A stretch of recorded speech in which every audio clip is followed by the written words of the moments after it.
Benang disimpul semat teliti, songket buatan indah tenunan. Rukun negara perlu dihayati, bangsa teguh negara aman.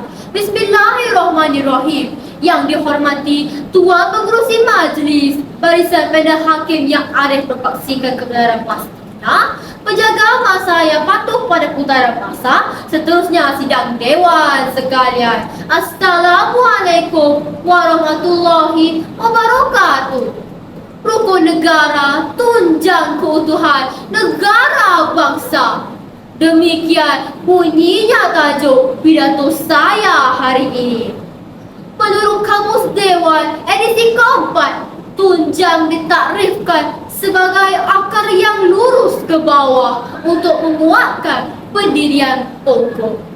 Manakala rukun negara pula adalah ideologi kebangsaan Malaysia yang dibentuk mengambil iktibar dari peristiwa 13 Mei 1969 yang telah menghancurkan Ikatan Perpaduan dan Ketenteraman Negara. Ideologi yang dibentuk ini mampu menjadikan Malaysia sebuah negara maju dengan mengekalkan perpaduan dan keharmonian. Malaysia adalah sebuah negara yang unik. Unikannya adalah kerana masyarakat yang pelbagai kaum, berbeza nilai hidup sosial, budaya dan kepercayaan dapat hidup bersama di bawah satu bumbung pemerintahan. Kerana itu, Malaysia memerlukan sesuatu yang boleh membentuk persefahaman di kalangan rakyatnya agar dapat hidup dalam keadaan harmoni dan aman. Sebagai rakyat yang mengaku menjadi warga negara Malaysia, 5 prinsip rukun negara perlulah dihayati dan dipatuhi agar perpaduan dan keamanan negara dapat dikekalkan. Kepercayaan kepada Tuhan adalah prinsip pertama rukun negara yang perlu diberi perhatian. Bermula dari sebuah keluarga, setiap rakyat Malaysia perlu mengukuhkan kepercayaan dalam agama dan menghormati kepercayaan kaum yang lain.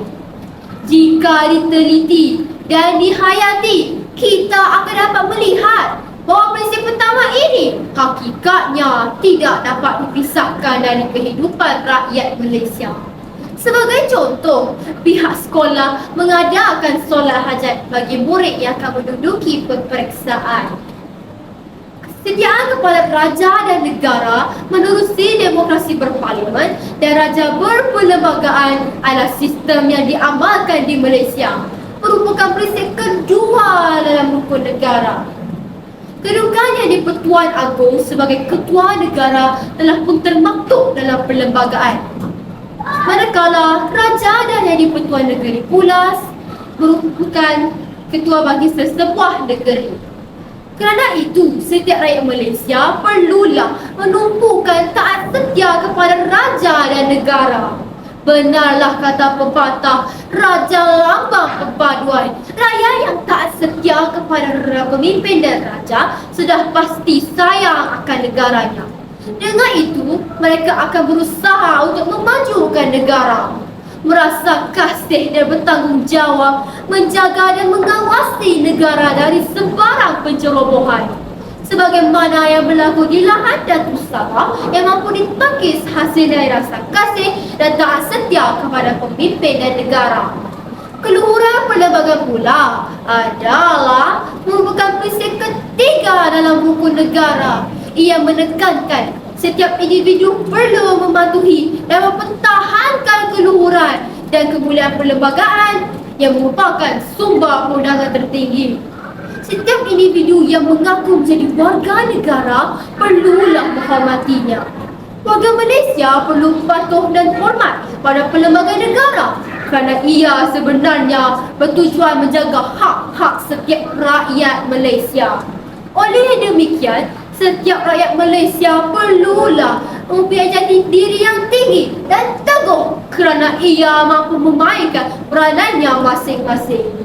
Rumusannya benar sungguh bagai dikata, yang berat sama dipikul, yang ringan sama dijinjing. Bulan air kerana pembentuk, bulan manusia kerana muafakat. Adalah pepatah yang sangat sesuai sesuai menggambarkan pentingnya pemufakatan berasaskan kepada ideologi negara.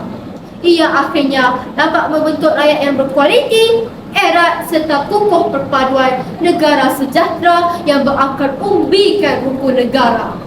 Kolej sampai menuju muara, anak sembilan di tepi titik, 5 prinsip rukun negara, tunjang sebati, teguh dihayati.